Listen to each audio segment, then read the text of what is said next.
Good day everyone! Welcome back to my channel. It's Lyly, your Soilista.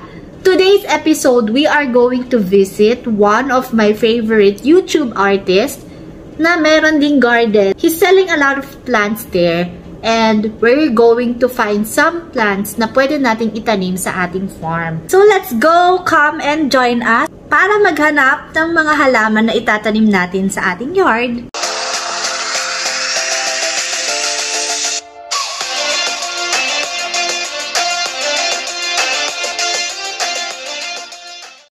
You've guessed it right, mga ka-Soilista. Right now, I'm in Iba, Cavite.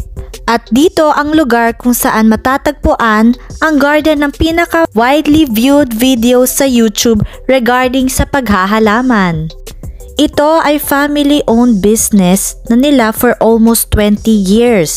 At dahil dito, nahikayat kaming pumunta dito para mapalawak ang ating kaalaman sa paghahalaman.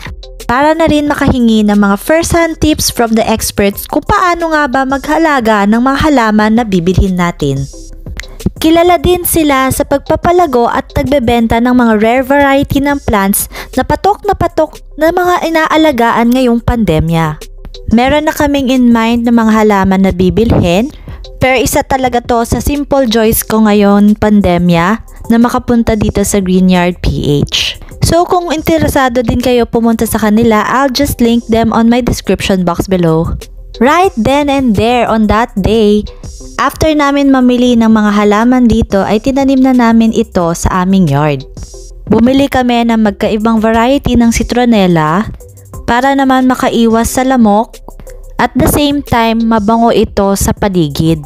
Direkta namin itong binaon sa lupa para naman ma-establish ang mga ugat nito at dire-diretso na itong tumubo. Gaya na lamang ng pag-explain sa atin ni Miss Sally ng Greenyard PH. Unfortunately, that day wala po si Sir Allen.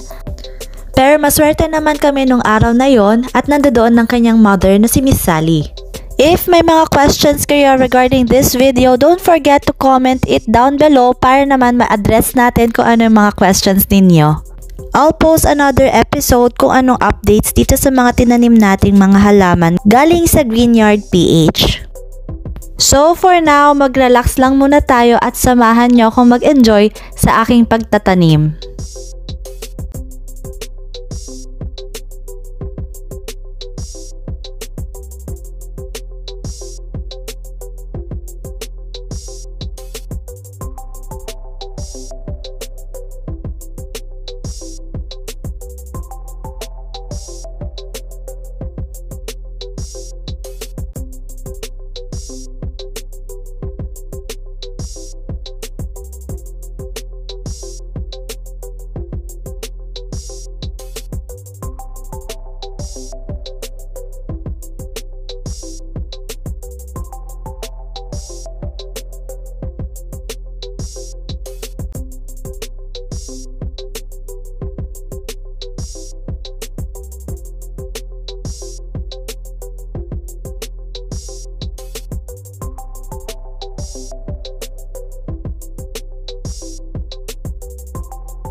Bumili din pala kami ng Thai bamboo para sa beautification din ng area perimeter. And disclaimer lang, hindi naman kami sponsored ni Greenyard PH. Lahat ng mga halaman na ito ay binili namin sa kanila. Pero for further inquiries, I'll link them on my description box below. Kung nagustuhan ninyo itong video na to, don't forget to subscribe to my YouTube channel and hit that notification bell beside para maging updated kayo sa aking mga future uploads.